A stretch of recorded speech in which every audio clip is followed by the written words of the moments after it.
우리 하나님께서 오늘 우리에게 주신 말씀 우리 함께 보도록 하겠습니다. 갈라디아서 우리 6장 11절에서 18절까지의 말씀입니다. 오늘 15절까지 강해하고 다음 주에 마지막 갈라디아서를 전체를 마치도록 하겠습니다. 우리 11절부터 18절 다 같이 한 목소리로 함께 합독하십니다. 시작. 내 손으로 너희에게 이렇게 큰 글자를 쓴 것을 보라. 무릇 육체의 모양을 내려 하는 자들이 억지로 너희에게 할례를 받게 함은 그들이 그리스도의 십자가로 말미암아 박해를 면하려 할 뿐이라. 할례를 받은 그들이라도 스스로 율법은 지키지 아니하고 너희에게 할례를 받게 하려 하는 것은 그들이 너희의 육체로 자랑하려 함이라. 그러나 내게는 우리 주 그리스도의 십자가 외에 결코 자랑할 것이 없으니 그리스도로 말미암아 세상이 나를 대하여 십자가에 못 박히고 내가 또한 세상을 대하여 그러하니라. 할례나 무할례가 아무것도 아니로되 오직 새로 지으심을 받은 것만이 중요하니라. 무릇 이 규례를 행하는 자에게와 하나님의 이스라엘에게 평강과 긍휼이 있을지어다. 이후로는 누구든지 나를 괴롭게 하지 말라. 내가 내 몸에 예수의 흔적을 지니고 있노라. 형제들아, 우리 주 예수 그리스도의 은혜가 너희 심령에 있을지어다. 아멘. 지금 우리가 살아왔던 어떤 시대보다도 자기 PR에 있어서 굉장히 극대화된 시대라고 이야기할 수 있습니다. 아마 자기 무슨 유튜브 계정이라든지 구글 계정이 없는 사람은 거의 없을 것 같아요. 80억 명의 인구 중에서 인터넷이 들어가지 않는 그런 지역 빼고는 대부분의 사람들이 어떻게 쓰든지 안간힘을 써가면서 이제 자기 자신을 PR하고 드러내고 그리고 인정을 받으려고 하는 그런 시대에 살고 있습니다. 이게 SNS 상에서 증명이 되는 거죠. 자기를 자랑하는 것을 통해서 건강한 자아상을 갖게 된다면 그것도 좋은 방법이 될 수 있지만 실은 현실은 이제 그렇지 않다라는 거죠. 자기를 포장하는 시대를 넘어서 너무 과대 포장하는 시대가 돼버렸습니다. 이게 무슨 얘기냐면 내가 아닌 것들을 자꾸 포장을 하는 거죠. 그러니까 이 두 사이의 괴리감 속에서 괴로워하는, 그리고 이 두 사이에 너무 큰 격차 때문에 우울한 마음이 생기는, 어느 시대보다도 우울증이 증가하는 그런 시대가 됐습니다.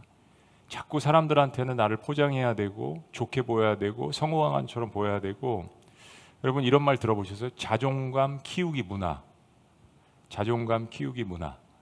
이게 매스컴 또 인터넷 공간 SNS 이런 데서 상업적으로 돼버렸습니다.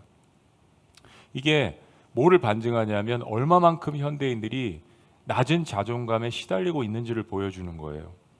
그럼 과거에는 이런 일들이 일상이나 혹은 대중적이지 않았습니다. 그러니까 공동체가 있었고 가족이 있었고 그 안에서 전원일기처럼 서로 다투기도 하고 삐지기도 하지만 그 안에서 좀 해결이 되는, 누군가에게 나를 꼭 알리지 않아도, 그죠? 근데 시대가 급변해서 자꾸 자기 자신의 모습을 드러내고 인정받고 싶은, 그리고 1인 혼자 살아가는 가구가 많을수록 사람들은 더 외롭고 힘들고 그러면서 드러내야 하고 인정받아야 되고, 이 건강하지 않은 나르시시즘의 이 문화가 너무 광범위하고 이게 마치 옳고 이게 선이고 모든 사람들이 해야 되는, 이게 무분별하고 대중적으로 퍼져나가고 있습니다. 제가 공부했던 미국의 남침내교 신학교에 빌리 그레이엄 목사님이 오셨습니다. 전 세계적으로 타의 추종을 보러 하시는 목사님이잖아요. 근데 설교가 끝난 다음에 한 학생이 질문을 했습니다. 목사님에게 있어서 가장 큰 유혹은 무엇입니까? 날카로운 질문이에요. 목사님이 꼴똘히 생각하시더니 그렇게 고백했습니다. 나는 돈도 아니고요, 이성관계도 아니고요, 성공도 아닙니다. 나의 가장 큰 유혹은 아침마다 나를 괴롭히는 게 하나 있는데 바로 명예의 욕입니다. 너는 더 유명해져야 돼, 더 알려줘야 돼. 여러분, 빌리 그레이엄 목사님을 안 믿는 사람들도 이름을 알 정도로 전 세계에서 정말 유명하신 분이잖아요. 그런데 그런 복음전도자의, 세계적인 복음전도자의 입에서 나온 실은 겸손한 고백이면서 진솔한 회개의 고백이죠. 명예욕이 아침마다 자기 자신을 괴롭힌다라는 것입니다. 더 높은 것을 찾아가려는 유혹, 이미 높은 곳에 올라 있지만 더 높은 것을 찾아가려는 이 유혹이 사실은 빌리그레함 목사님에게만 있는 것이 아니라고 생각합니다. 이 고백은 모든 그리스도인들을 울리는 경종이라고 생각해요. 사도 바울이 오늘 본문에 이런 고백을 합니다. 그러나 나에게는 우리 주 그리스도의 십자가 외에는 결코 자랑할 것이 없습니다. 여러분, 우리 인생에 자랑할 것들이 왜 없겠습니까? 건강한 자랑들이 있죠. 얘야, 아들아, 나는 네가 정말 자랑스러워. 딸아, 나는 네가 정말 자랑스러워. 아빠, 난 아빠가 자랑스러워. 누가 뭐래도 아빠가 자랑스러워요. 엄마, 뭐 세상이 어떻든 난 엄마 정말 자랑스러워요. 저는 제가 다니는 교회가 자랑스럽습니다. 여러분, 뭐 아멘 안 하셔도 되고, 예화니까 예화. 제가 말씀드리는 거는 건강한 자랑이란 이야기예요. 근데 이 건강한 자랑의 이면을 보시면 다른 사람들을 지금 세우는 자랑이잖아요. 당신이 참 자랑스럽습니다. 그죠? I'm so proud of you. 영어에서는, 영어 국가에서는 이 표현을 많이 합니다. 굉장히 상대방을 존중하는 문화가 많이 있는 거죠. 근데 건강하지 않은 자랑이 있습니다. 건강하지 않은 자랑. 자기는 자랑하고 있지만 주변의 사람들은 기분이 나빠요. 그리고 이 자랑이 건강하지 않아서 독보서처럼 공동체나 가족이나 건강하지 않게 만드는 문화들이 있습니다. 여러분, SNS에서 얼마나 그런 그 홍수처럼 넘쳐나는 자기 자랑들이 많습니까? 그 보면서 욕하지만 나도 하고 싶은 거예요. 하지 않으면 뒤처지는 이런 문화가 여러분, 우리의 자녀들에게는, 젊은 세대는 너무 팽배해 있습니다. 그래서 요즘 일부 SNS를 하지 않고 끊는 그러한 세대들도 늘어나고 있다고 해요. 갈라디아 교회의 자랑의 문제는 건강하지 않은 것들이었습니다. 이게 교회 안에 들어왔습니다. 이게 선을 넘어서 이게 그들의 믿음의 문제까지 치명상을 입히게 된 거예요. 육체를 자랑하는 율법주의. 자, 우리가 갈라디아서 말씀이 이제 마지막 부분으로 가고 있지만 갈라디아서 2장 16절에서 이 부분에 관해서 굉장히 명쾌하게 우리들에게 이야기를 하고 있습니다. 한번 들어보세요. 그러나 우리는 사람이 율법을 지켜서 의롭게 되는 것이 아니라 예수 그리스도를 믿음으로 의롭게 된다는 것을 알기 때문에 우리도 그렇게 되려고 예수 그리스도를 믿고 있습니다.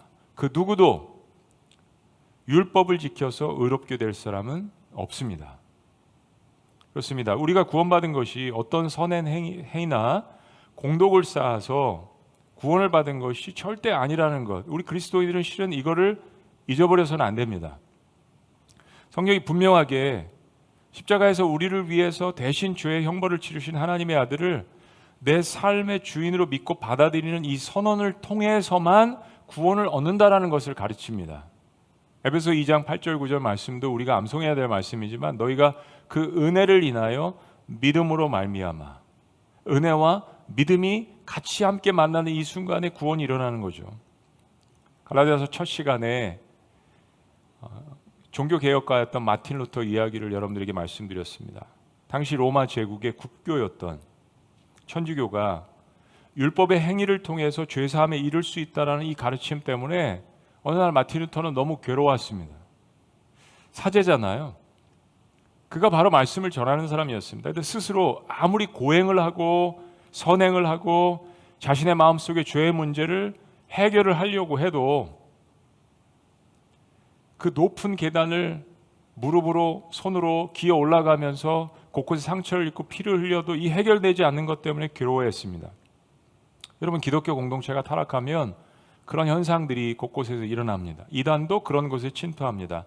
사람들이 만든 규율을 가지고 그걸 잘 지키면 복을 받고 좋은 사람이 되고 마치 영생에 이르는 것처럼 가르칩니다.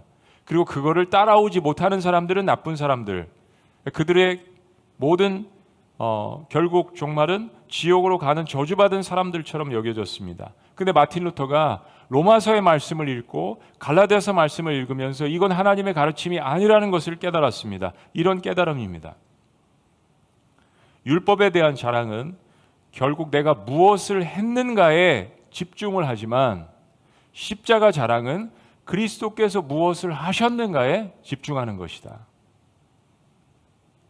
너무 단순한 이 한 문장이 그의 모든 삶을 바꿔놓은 복음에 대한 그 핵심을 분명하게 이야기하는 것입니다. 결국 율법주의는 나에 대한 관심입니다.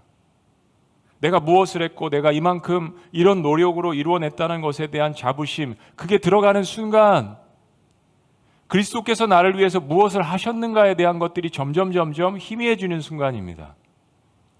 율법주의는 본질적으로 내가 무엇을 해서 이런 자격을 얻었다라는 자아의 확장을 목표로 하고 있습니다. 자아의 확장, 자아 비대감 키우기. 그런데 그런 방식으로 자아가 확장되면 나도 행복하고 남도 행복할 것 같은데 그렇지 않다라는 거예요. 저명한 신학자인 앤티 라이트 목사님이 이런 율법주의가 공동체 분열을 초래한다라고 경고했습니다. 이런 내용입니다. 할례와 같은 율법의 표지를 강조하면 공동체는 지켜서 구원받은 사람, 그리고 지키지 못해서 구원받지 못한 사람, 그런 사람으로 나뉜다. 때문에 율법주의는 필연적으로 서로에 대한 배타성과 우월감을 만들어낸다. 갈라디아서가 경고하는 이 시기와 질투심이 자기 자신에 대한 이 자랑 때문에 일어난다라는 겁니다. 근데 세상에서도 그런데 그럼 교회 공동체는 우리가 주제가 그러잖아요. 우리는 어떤 공동체를 세워야 하겠는가? 예수님 오셨을 당시 예루살렘의 유대교의 분위기가 이런 분위기였습니다. 이게 팽배했습니다. 진짜 죄의 용서함이 필요한 죄인들은 성전에 들어갈 수 없도록 만들어 놓았고, 자신의 의로 가득 찬 종교 지도자들은 성전을 지키고 있었습니다. 그런데 그 성전의 주인이신 예수님께서 예루살렘에 오셔서 이 모든 것들을 다 뒤엎어 놓으신 거잖아요. 영어 책 제목에 Upside Down Church라는 제목이 있습니다. 너무 멋있죠? 뒤엎는 교회, Upside Down. 그런 연유 때문에 유대 종교 지도자들이 예수님을 증오했고 미워했고 싫어했고 죽이고 싶었고, 그리고 결국엔 십자가에 못 박아 버린 것입니다. 그리고 그렇게 십자가에서 못 박히신 예수님께서 흘리신 그 거룩한 보혈로 세워진 공동체가 교회 공동체예요. 이건 무슨 이야기를 하냐면, 교회 공동체라는 것은 철저히 예수님께서 주신 십자가의 은혜를 경험해야만 주님이 원하시는 제대로 가는 공동체가 된다는 이야기입니다. 그런데 너무나도 슬프게도 교회가 그렇게 은혜 위에 세워졌는데, 처음에는 은혜를 깨달았고 성령의 역사를 깨달았고 이게 나의 공로로 여기까지 온 것이 아니지 라는 생각으로 은혜 위에 은혜 찬양하고 그렇게 기쁘게 나아갔는데, 어느 순간 시간이 지나서 다시 율법주의자들이 교회 안에 생겨나기 시작했습니다. 사도 바울이 갈라디아 교회에 생겨난 이 문제를 오늘 마지막으로 다루면서 다시 한번 경고합니다. 12절과 13절 말씀이요. 거칠에만을 일삼는 사람들이 여러분에게 억지로 할례를 받으라고 강요하고 있습니다. 그들이 이렇게 하는 단 한 가지 이유는 그리스도의 십자가로 인한 핍박을 피하기 위함입니다. 할례를 받은 사람들이 자기들도 율법을 지키지 않으면서 여러분이 할례 받기를 원하는 것은 여러분이 여러분의 육체를 자랑하도록 하려는 것입니다. 자, 거칠에만 일삼는 사람들, 그렇습니다. 외형적인 모습, 그럴듯한 행위가 그 사람의 경건의 척도라고 생각하는 거, 또 나의 경건의 척도라고 생각하는 거, 이걸 믿는 율법주의자들이 다른 사람들에게도 그것을 가르치고 있었던 겁니다. 그런데 실상을 폭로하죠. 자기 자신도 그걸 지키지 못하면서, 그리고 사실은 사람들이 다 지키지 못할 것들이면서 그걸 속이고 그런 육신의 모습들을 오히려 반대로 자랑하라고 유혹을 하고 있었던 것입니다. 굉장히 이율배반적이고 이중적인 모습들이 교회 안에 스며들고 있었던 것입니다. 그럼 왜 그렇게 육체를 자랑하려고 할까요? 교회 안에서조차. 12절 말씀에 이렇게 이야기합니다. 박해를 피하기 위해서. 박해를 피하기 위해서. 여러분, 이게 무슨 뜻일까요? 한번 따라해 보시죠. 십자가의 도, 십자가의 길, 십자가의 도, 이거에 대해서 사도 바울이 고린도서 1장에서 십자가가 어떤 것인지 이야기합니다. 하나는 세상에서 보는 관점이에요. 그게 뭐죠? 터부시하는 거, 피하고 싶은 거, 부끄러운 거, 가고 싶지 않은 길, 모든 세상 사람들이 저주받은 길이라고 생각하는 게 십자가의 길이라고 이야기했습니다. 그런데 반대로 율법주의는 사람들이 좀 더 쉽게 따라할 수 있는 눈에 보이는 것들을 레귤레이션, 규칙을 만들어서 이야기를 합니다. 이거 지키면 도덕적이고 선하고 하나님께 가까이 갈 수 있고 하나님의 사랑을 받을 수 있고, 사람들은 이 두 가지를 교회 안에서도 비교하기 시작했습니다. 근데 그렇게 율법을 지키다 보면 공로의식이 생겨나게 되는 거죠. 내가 하나님 앞에 이만큼 지켰으니까, 그리고 그게 가시적으로 자랑할 것들이 생기게 되는데 그런 부분들이 율법주의의 유혹이었다라고 이야기하는 겁니다. 실상 갈라디아 교회 이런 모습들을 영적으로 지금 폭로하고 있는 거죠. 근데 상대적으로 진실하게 예수님을 따르는 사람들은 혹독한 핍박을 받았습니다. 그 당시의 핍박은 우리의 상상을 초월하는 거죠. 유대인이면서 예수를 믿은 사람들은 자기네들 가족, 공동체, 자신의 민족에게 배탈을 당하고 쫓겨났습니다. 그러면서도 로마 제국 안에 제도권에 살았는데 로마 제국 안에서는 더 혹독한 핍박을 받았잖아요. 그런 생명의 위협을 받았습니다. 유대인들에게도 가족들에게도 로마 제국 내에서도 피바람이 부는 무서운 핍박이었습니다. 그러니까 예수님 믿는다라는 것은 그냥 내 생명을 내놓고 믿어야 되는 그런 시대였습니다. 그렇게 가시적으로 볼 때 십자가는 정말 부끄럽게 느껴지는 부분들이 많은 거예요. 왜 하나님께서 하필이면 그렇게 부끄럽게 느껴지고 수치스럽게 느껴지는 이 십자가를 구원의 도구로 택하셨을까? 기독교인들은 그걸 정말 묵상해야 합니다. 왜 사도 바울이 십자가밖에 자랑할 것이 없다라고 이야기했는지, 도대체 십자가가 뭐가 그렇게 자랑스러울 수 있다라는 것인지. 지금이야 시간이 지나서 십자가로 우리가 여러 장식들을 하잖아요. 그리고 우러러보면 경외감이 들기도 하고, 근데 당시 십자가는 말 그대로 저주였습니다. 제가 고린도전서 1장 말씀을 잠깐 말씀드렸지만 역사적으로 이런 거예요. AD 70년에 예루살렘에서 유대인들이 항쟁을 했잖아요. 그래서 로마 제국에서 군대를 파병을 했습니다. 수십만의 군대를, 특수부대를 파병을 해서 완전히 예루살렘을 초토화를 만들어 버렸잖아요. 그리고 예루살렘이 다시 건국될 때까지 거의 2000년 동안 유대인들이 이제 유린을 한 거죠, 전 세계를. 그때 다시는 유대인들이 나라를 세우지 못하도록, 그런 생각조차 갖지 못하도록 로마 군인들이 한 방법이 뭐냐면 예루살렘 성 주변에 그 무력 투쟁을 했던 유대인들을 10,000명을 잡아다가 십자가 처형을 한 것입니다. 여러분 얼마나 끔찍해요. 그 장면을 한번 상상을 해보세요. 10,000명을 십자가에 매달았다. 그러면 그걸 바라보는 유대인들이나 그 모습을 바라보고 실행을 했던 로마 군인들이나 누구의 눈에도 십자가는 저주의 자리였습니다. 형벌의 자리였다는 이야기예요. 부끄러운 자리, 수치스러운 자리를 넘어서 그건 저주의 자리였습니다. 그런데 그런 십자가에 사람이 아닌 이 땅에 사람의 인간의 모습으로 오셨지만 하나님의 아들이란 존재가 벌겨벗긴 채 그 십자가에서 돌아가셨습니다. 어떻게요?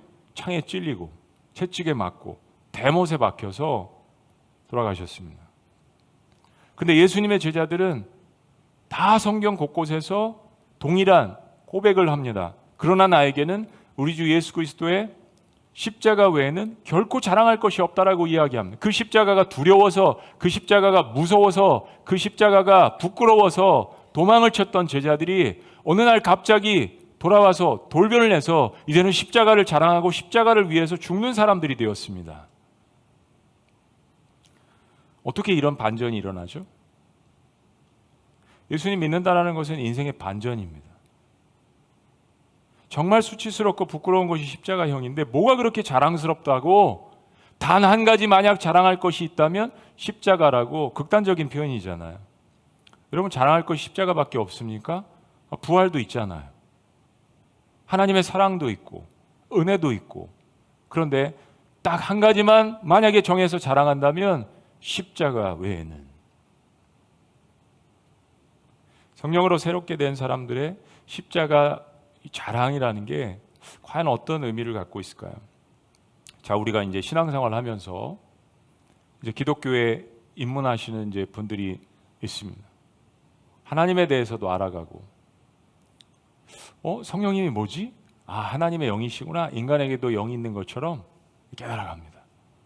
예수님, 하나님께서 보내신 하나님의 아들이시구나 깨달아갑니다. 성경 자체는 삼위일체란 말이 나오지 않지만 이 세 분이 합력하여서 구원을 계획하시고 우리와 함께 하시는 분이구나 알아갑니다. 그리고 어느 순간 신앙 고백을 합니다. 소위 말해서 기독교에 정말 입문을 하는 거죠. 사랑하는 여러분, 시간이 지나면서 내 왜 삶이 변화되지 않지? 왜 인격이 제자리지? 당황하게 됩니다. 신앙의 성숙도도 높아지지 않는 것 같아요. 갈라디아서 강조하는 예수님 닮아가는 성령의 열매도 맺혀지지 않는 것 같습니다. 굉장히 당황스러워요. 그때 우리가 유혹을 받을 수 있습니다. J.I. 패커라는 저명한 신학자가 이런 이야기를 합니다. 율법주의의 본질은 하나님과의 관계를 거래적 관계로 이해하는 데 있다. 우리는 시장 논리에 익숙한 사람들입니다. 그러니까 하나님과의 관계도 가치관이 변화되지 않으면 거래적 관계로 보는 거예요. 즉 내가 이렇게 했으니까 하나님은 이렇게 하셔야 된다. 그러니까 하나님과의 관계도 이런 거래적 관계로 보면 사람들과의 관계는 뻔한 거예요. 이게 은혜를 체험하지 못하면 모든 관계가 다 그렇게 되는 겁니다. 율법주의라는 거죠. 동시대를 살았던 존 스타트 목사님도 이런 이야기를 했습니다. 율법주의는 인간이 자신의 공로로 하나님 앞에 설 수 있다고 믿는 것이다. 와, 무섭죠. 인간이 자신의 공로로 하나님 앞에 설 수 있다라고 믿는 것. 이거는 복음의 본질과 상충되는 겁니다. 인간이 자신의 공로로 하나님 앞에 설 수 있다라고 믿는다면 예수님께서 이 땅에 오실 이유가 없는 거잖아요. 십자가도 필요 없는 것입니다. 그러니까 율법주의는 정말 무서운 겁니다. 제가 목회하면서 많이 놀라는 사실 가운데 하나는 신앙생활 하신 분들 가운데서 말씀드린 것처럼 하나님의 관계를 아직도 거래적인 관계나 아니면 내 공로 때문에 여기까지 왔다라고 생각하시는 분들이 적지 않다라는 사실입니다. 이건 하나님이 제시하신 복음을 완전히 잘못 이해하고 있는 것입니다. 제가 이런 질문합니다. 성도님 혹시 예수님 믿으시나요? 중요한 질문이다. 하나님을 믿으시는 분들이 있는데 아직 예수님은 못 믿으시는 분들도 있잖아요. 근데 예수님 믿으시나요? 네, 믿습니다. 그러면 그 예수님께서 성도님을 위해서 십자가에서 돌아가신 것을 믿으시나요? 네, 믿습니다. 그럼 또 질문합니다. 그러면 그 십자가를 경험하신 적이 있나요? 십자가를 경험해 보셨습니까? 그러면 고개를 갸우뚱거리십니다.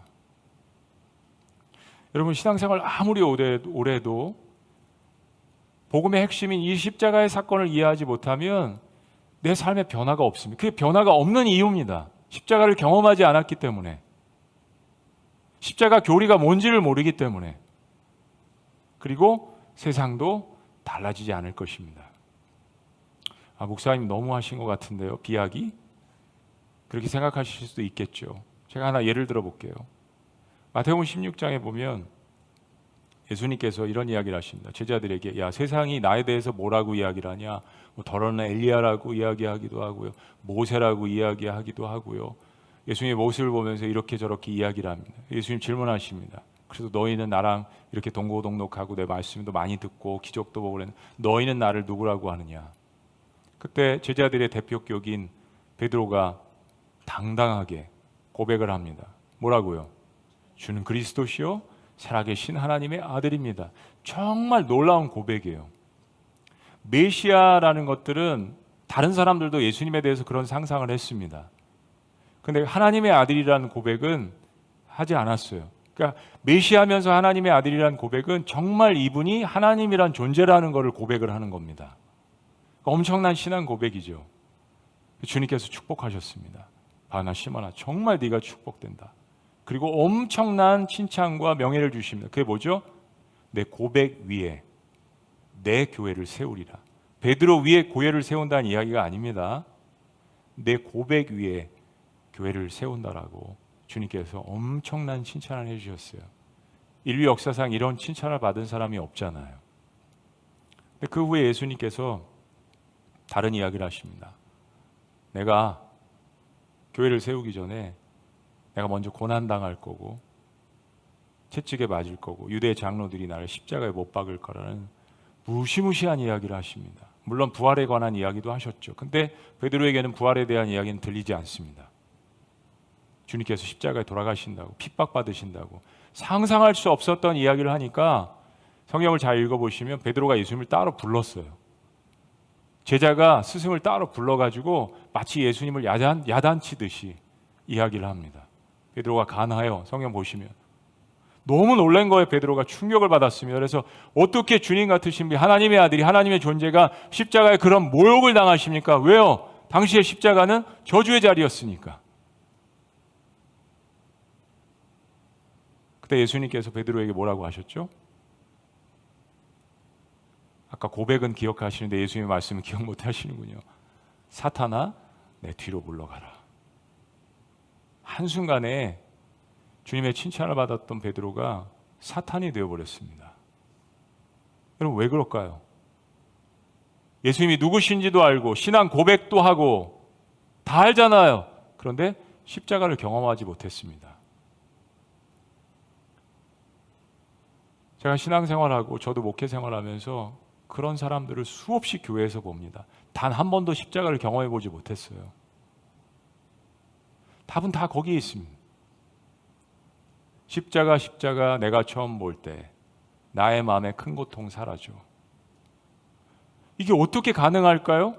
이게 너무 반대적인 표현이잖아요. 십자가는 저주의 자리인데 내가 그걸 바라볼 때 내 마음에 큰 고통, 인생에 지었던 그 짐이, 그 고통이 사라진대요.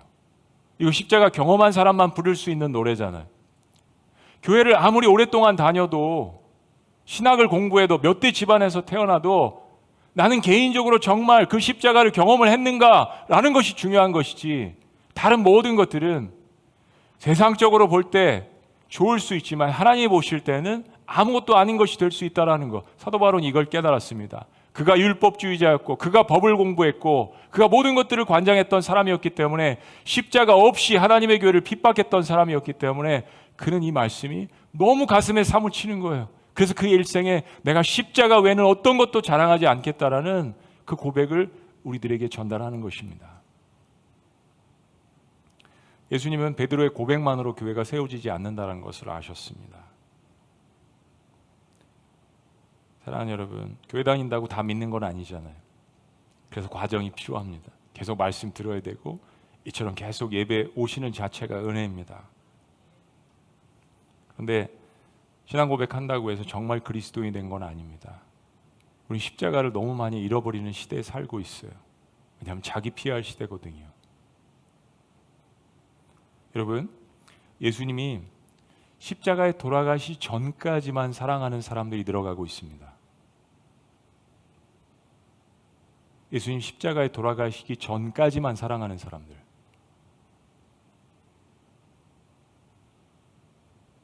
이것도 내 아버지의 모습이고, 저것도 내 아버지의 모습이고, 이것도 내 어머니의 모습이고, 이것도 내 어머니의 모습, 이것도 내 자녀의 모습, 저것도 내 자녀의 모습이고, 그 전 존재를 사랑하는 게 가족들의 사랑이잖아요. 성도들의 사랑이잖아요. 그런데 성도로서 하나님을 예배한다고 하면서 예수님 십자가에 돌아가시 전까지의 모습만 사랑한다면, 그럼 우리가 예수님을 너무 모르고 있는 거잖아요. 정말 예수님을 믿는다는 것은 예수님께서 당하신 십자가의 사건이 정말 나와 무슨 상관이 있는지를 깨닫는 겁니다. 이유가 있을 거 아니에요.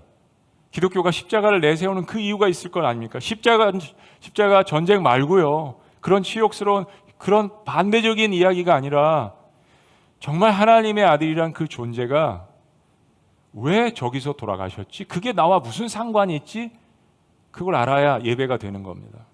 입술만의 고백이 아니라 그건 정말 나를 위한 사건이고, 그 사건 속에 나의 모든 전 존재가 구원받을 만한 충분한 넘치는 능력이 있고, 나 같은 죄인도 용서하시는 그 하나님의 은혜가 흥건히 배어 있음을 경험하는 겁니다. 동시에 그 사건을 깨달으면서 나의 죄가 얼마나 깊고 큰 것인지를 깨닫고, 그 모든 죄를 내가 해결할 수 없기 때문에 주님 앞에 맡기고 진정한 용서를 구하는 것. 진정한 용서를 구하는 것. 그리고 정말로 내가 믿은 하나님의 사랑과 은혜가 내 삶 전체에 흘러 넘치는 것을 그 십자가를 통해서 경험하는 것. 그게 구원받은 겁니다. 그걸 교회에서 가르치지 않는 순간, 그 십자가의 교리를 멀리하는 순간 이단들이 파고드는 겁니다. 중요한 것은 이 모든 구원의 과정이 내 어떤 업적이나 공로가 아닌 오직 하나님의 사랑과 그 아들 예수님의 은혜 때문에 일어난 일임을 깨닫는 것. 그래서 이런 고백을 하는 겁니다. 그러나 그 모든 것들을 제하고 나에게는 우리 주 그리스도의 십자가 외에는 결코 자랑할 것이 없습니다.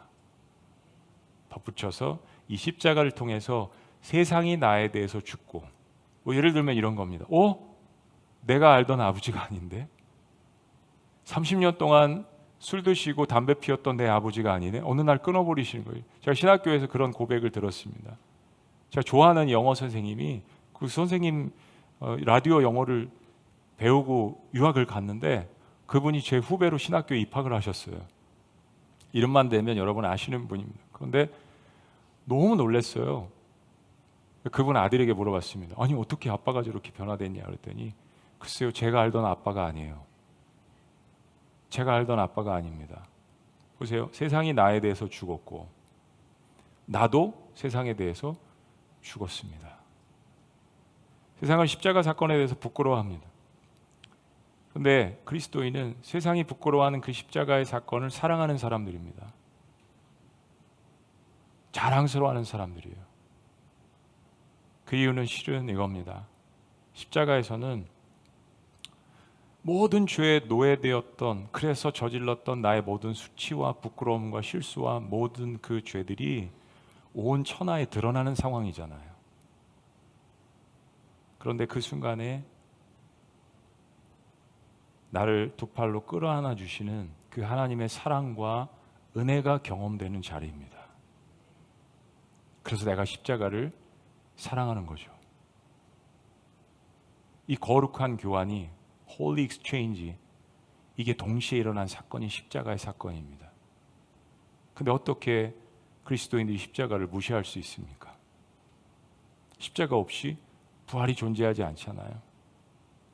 이제까지 단 한 번도 경험해 보지 못한 엄청난 역설과 온전한 사랑과 그 은혜를 십자가에서 경험을 하는 겁니다. 하나님은 죄인된 나를, 하나님의 아들은 죽이시고 나를 입양해 주셨습니다. 그 아들의 거룩한 보혈이 나를 뒤엎고 있기 때문에 나의 부족함과 불완전에도 불구하고 하나님은 나를 온전하게 보십니다. 로마서의 말씀처럼 하나님은 내가 여전히 죄인 되었을 때라도 나를 위해서 아들을 십자가에 죽이신 그것을 통해서 하나님의 사랑을 demonstrate, 확증하셨다, 보여주셨다라고 우리에게 이야기하시잖아요. 이만큼이면 되겠어? 내 아들을 이만큼 처참하게 부끄럽게 십자가에 못 박으면 내 사랑을 믿겠어? 그리고 주님은 자랑스러워하십니다. 말씀드린 것처럼 자식이 뭐가 그래서 사랑하는 것이 아니라 그 자녀됨을 인해서 사랑하는 부모가 정상적인 거잖아요. 하물며 우리의 천부, 우리의 하늘 아버지는 그 모든 것들을 뒤엎고도 넘는 그 영적인 아버지의 사랑이 우리에게 있음을 자신의 아들을 죽이면서 우리에게 보여주신 겁니다. 십자가에서 모든 상황들이 그렇게 역전된 것입니다.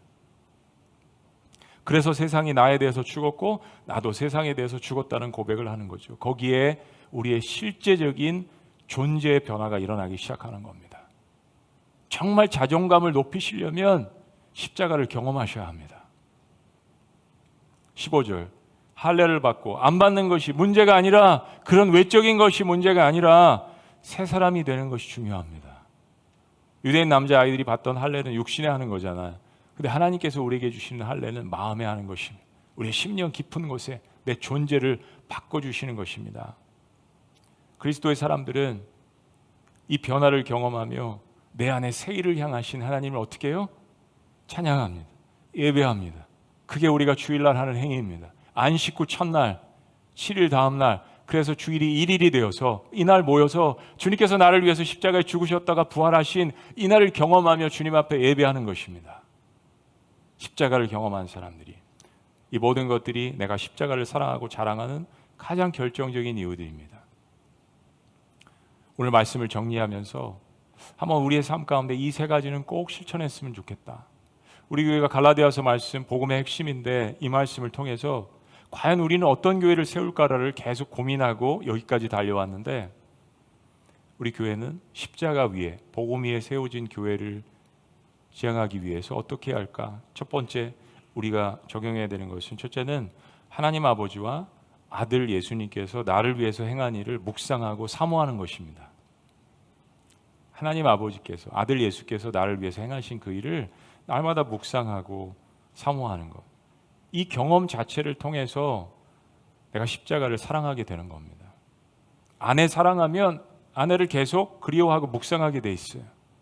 남편 사랑하면 계속 사모하게 돼 있는 거잖아요.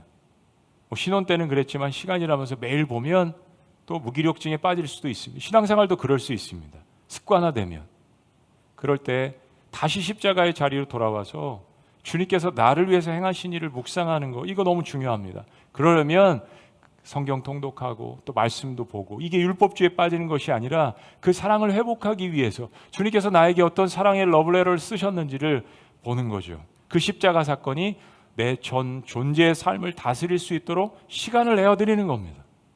삶을 내어드리는 거예요. 그거 없이 십자가를 사랑할 수 없습니다. 여러분이 좋아하는 시간, 여러분이 좋아하는 장소, 여러분이 좋아하는 곳에는 여러분의 시간과 물질과 달란트를 투자하잖아요. 그렇다면 정말 내가 십자가 외에는 자랑할 것이 없다라고 고백은 하면서 내 시간과 물질과 달란트가 가지 않는다. 그것은 실은 거짓이죠. 그럴 수는 없습니다. 두 번째, 나를 위해서 행하신 그 놀라운 십자가의 사건을 증언하는 겁니다. 증언하는 거. 누가복음 9장 26절은 이렇게 이야기합니다. 누구든지 나와 내 말을 부끄러워하면 인자도 자기와 아버지와 거룩한 천사들의 영광으로 올 때, 기회는 주시지만 마지막 종말의 심판의 때에 그 사람을 부끄러워하리라. 여러분 가족 중에 여러분이 부끄러워하는 사람이 있습니까? 가족인데 그 사람도 여러분 부끄러워할 수 있습니다. 영적인 원리도 마찬가지입니다. 여러분이 복음을 증거하지 않는 이유는 두 가지밖에 없습니다. 첫째는 내가 경험하지 않았기 때문이고, 둘째는 내가 이제는 그 일을 부끄러워하는 단계에 이르렀기 때문입니다. 변질되면 부끄러워할 수 있죠. 세 번째는 십자가를 자랑하는, 자랑스러워하는 삶을 일상생활 가운데 살아내는 것입니다. 우리는 신앙생활하면서 우리의 신앙이 테스트되고 핍박에 놓여지는 어려움을 당할 때가 있는데, 이제는 그것이 일상적인 생활이 되는 그런 포스트 모던 시대에 살고 있습니다. 성경 말씀에 대해서, 교리에 대해서, 우리가 믿는 것에 대해서 이제는 공연하게, 적대적으로, 광범위하게 그러한 엔티 크라이스트, 반 기독교 운동들이 일어나고 있습니다. 우리는 그 중심에 서 있습니다. 그걸 알면서도 하루에 창문을 3번씩 열고 하나님 앞에 예배하고 기도했던 다니엘, 이제 그 모습이 우리의 삶의 현실 가운데 코앞까지 다가와 있습니다. 예수님께서 이런 말씀도 하셨어요. 누구든지 사람 앞에서 나를 시인하면 나도 하늘에 계신 내 아버지 앞에서 그를 시인할 것이요, 누구든지 사람 앞에서 나를 부인하면 나도 하늘에 계신 내 아버지 앞에서 그를 부인하리라. 속일 수가 없는 거죠. 율법주의는 육체를 자랑하려는 겁니다. 즉 나를 자랑하는 겁니다. 그러나 성령으로 거듭난 사람은 십자가만 자랑하는 것입니다. 근데 십자가를 자랑하는데 내 자존감이 높아지고 나에게 능력이 생기고 담대함이 생기고 세상이 두렵지 않은 역전이 일어납니다. 저도 신학을 오래 공부했고 목회도 젊은 나이에 시작해서 제법 오래 했습니다. 수많은 설교들을 했습니다. 예수님 안 믿는 사람들을 전도하기 위해서 철학책도 읽고 세상의 역사도 공부하고 세상의 흐름도 뉴스를 보면서 익히죠. 다가가야 되니까, 알아야 되니까. 로마 제국이 어떤지, 바벨론 제국이 어떤지 알아야 되잖아요. 지식층들에 다가가기 위해서, 포스트 모던 젊은 세대들에 다가가기 위해서 철학자나 저명한 사람들의 이야기들도 인용을 합니다. 물론 복음 전도의 목적으로 사용될 뿐이죠. 그러나 주어진 시간이 딱 한 번만이라면 오늘 이 설교를 하겠죠. 오직 십자가만 설교를 할 것입니다. 목회하면서 그런 결단을 했습니다. 제가 잘하는 것이 많지 않은 사람인데 적어도 설교는 90% 이상은 Christ-centered preaching, 오직 예수 그리스도께서 중심이 되는 복음적인 설교를 해야겠다. 그게 저의 목회관이었습니다. 그럼에도 불구하고 유혹을 받을 때가 있죠. 그럼에도 불구하고 타협하고 싶은 마음이 들 때가 있습니다. 왠지 아세요? 십자가의 설교가 인기가 없어요. 성경적인 겁니다. 사람들이 싫어하거든요. 터부시하는 거라고 했습니다. 사도 바울은 고린도전서 2장에서 그 고백을 합니다. 그럼에도 불구하고 너 이렇게 목회하면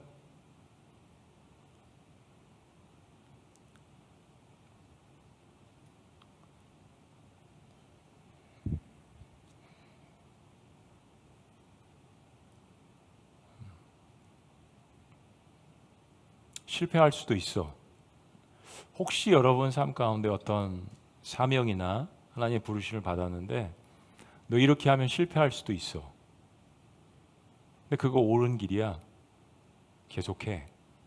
라는 음성을 들으신 분들 있으실까요? 어떻게 보면 십자가의 길은 그런 길입니다. 세상과 역행하는 길이죠.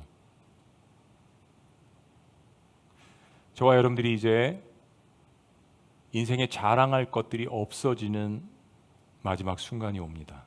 반드시 옵니다. 자랑할 수가 없어요. 가져갈 수가 없으니까. 쌓아놓은 물질, 이제까지 열심히 운동했는데 건강 다 무너집니다. 결국에는. 관계 이제 없어져요.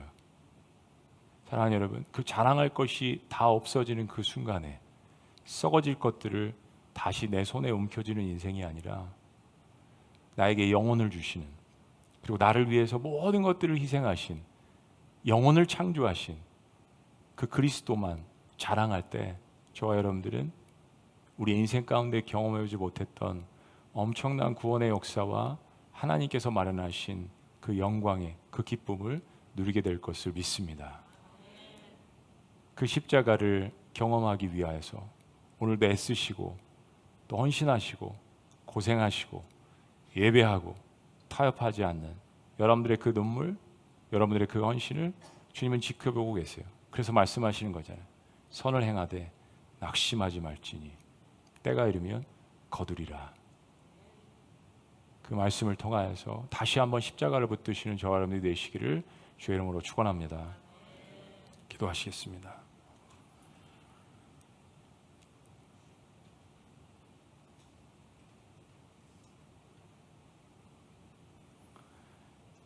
그렇습니다. 여러분, 우리의 인생에 자랑할 것들이 없어지는 순간이 결국 옵니다.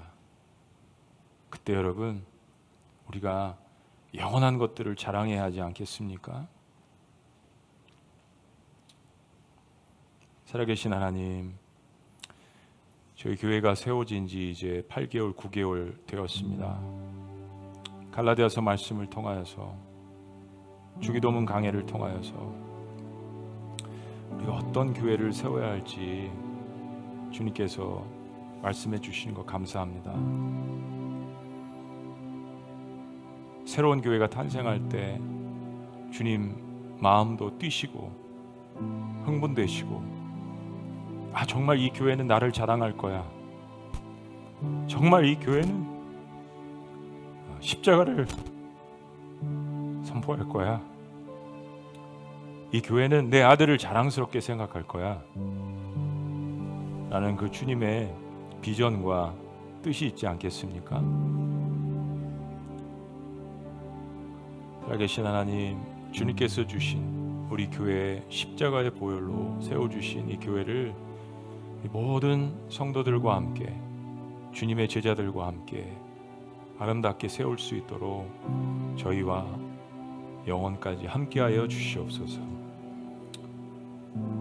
오직 십자가만을 자랑하는, 그리하여서 부활을 경험하는 그런 미라클로이 교회, 우리의 기적이 그 십자가요 복음이 될 수 있도록 주님 인도하여 주시옵소서. 오늘 이 시간 우리의 젊은 세대들 주님 붙들어 주시고 함께하여 주옵소서. 세상에 넘쳐난 홍수와 같은 자기 피 아래 이 시대에 자존감이 상처받고 짓밟히고 비교당하고 더 높은 곳으로 올라가야 자신이 인정받는다고 가르친 하나님, 이 세상에서 주님 앞에 예배드리기 위해서 나온 모든 하나님의 자녀들 백성들을 기억하여 주시고 이 십자가를 붙들고 십자가를 경험하고 십자가가 통과한 사람이 되어서 우리의 자존감이 세상이 터부시하는 이 십자가 안에서 오히려 용감해지고 담대해지고 은혜가 있고 사랑이 있고 죄인들마저도 용서할 수 있는 그 주님의 모습을 닮아가는 거룩한 공동체 모든 세대가 될 수 있도록 주여 역사하시고 어루만져 주시옵소서. 마지막 순간 자랑할 것들이 다 없어지는 그 순간 영원하신 그 주님만 자랑하는 우리 교회가 될 수 있도록 인도하여 주시옵소서. 놀라우신 이름 예수님의 이름으로 축복하고 기도합니다. 아멘. 할렐루야. 자리에서 다 같이 일어나시겠습니다. 우리 그런 마음으로 찬양 주님 앞에 올려드립니다. 내 마음에 주를 향한 사랑이 나의 말에 주가 주신 진리로 우리 함께 고백하고 찬양합니다. 내 마음에 주를 향한 사랑이 나의 말에 주가 주신 진리로 나의 눈에 주의 눈물 채워주소서.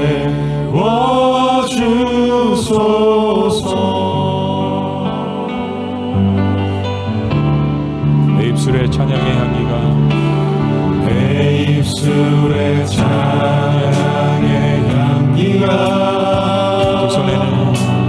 두 손에는 주를 닮은 섬김이 나의 삶에 주의 흔적 남게 하소서. 우리 다같이 힘차게 고백합니다. 하나님의 사랑이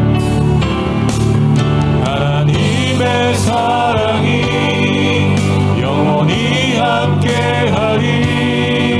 십자가의 길을 걷는 자에게 순교자의 삶을 사는 이에게 고백합니다. 졸어가는 소리와 세상 유혹 속에도 주의 순결한 신부가 되리라. 내 생명 주님께 드리리. 다시 한번 고백할까요? 내 마음에 주를 향한 사랑이 내 마음에 주를 향한 사랑이 나의 말엔 주가 주신 진리로 나의 눈에 주의 눈물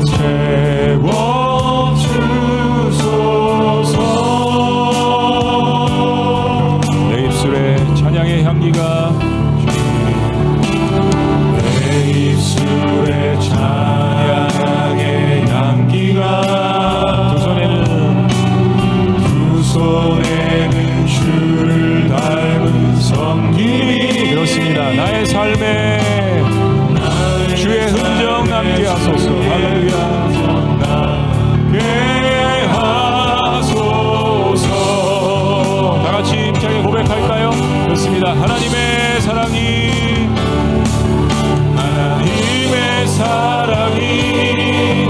영원히 함께하리. 십자가의 길을 걷는 자에게 순교자의 삶을 사는 자에게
목소리로 기도하셨으면 좋겠습니다. 하나님, 제가 예수님을 잘못 믿어왔습니다. 혹은 주님, 제가 십자가를 알았다가 육체로 마치려는 위험 가운데 있습니다. 지금 다시 한번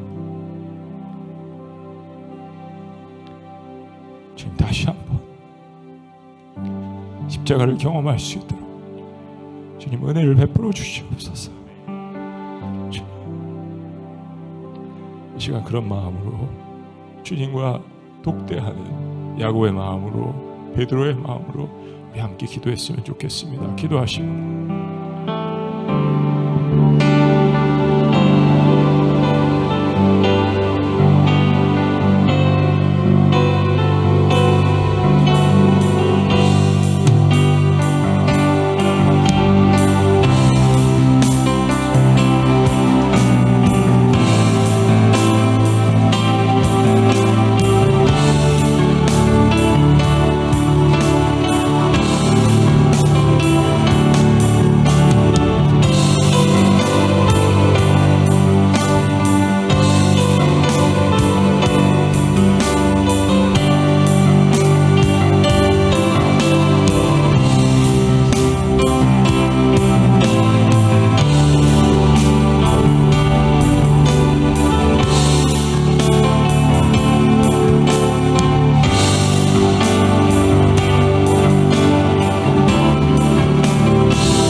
감사합니다. 다시 한번 복음을 들을 수 있는 축복이 우리에게 있는 한 주님의 은혜가 우리 안에 넘쳐 흐름을 주님 앞에 이 시간 고백합니다. 이제 주님 갈라디아서 말씀을 다시 한번 마무리하며 대강절로 들어갑니다. 우리가 고백한 것처럼 이 예수 그리스도를 만나는 이 흔적이 우리의 삶 가운데 존재하는 한 주님의 은혜가, 그 십자가의 사랑이 우리에게 있음을 고백하고, 이것을 통하여서 우리의 존재감, 우리의 자아감이 건강하게 주님 안에서 자라날 수 있도록 인도하여 주시옵소서. 주님께서 우리에게 주고자 하시는 성령의 9가지 열매가 주렁주렁 맺히는 그런 교회가 되기를 원합니다. 이걸 사모하고 이것을 위해서 기도하고, 이게 내 주님 닮아가는 최대의 선물인 것을 하나님 주님 앞에 고백하며 나아갈 수 있도록 인도하여 주시옵소서. 이 시간 주님 앞에 그런 감사함으로 우리의 삶의 일부를 떼어 귀한 예물을 올려드립니다. 우리의 물질, 우리의 시간, 우리의 달란트, 우리의 모든 가치관, 하나님이 어차피 썩어질 것들이지만 이것을 주님 앞에 드려서 나에게 영원한 생명을 주시는 그 영원하신 예수 그리스도를 만나는 것은 더 이상 낭비가 아닌 거룩한 드림이라는 것을 기억할 수 있도록 인도하여 주시옵소서.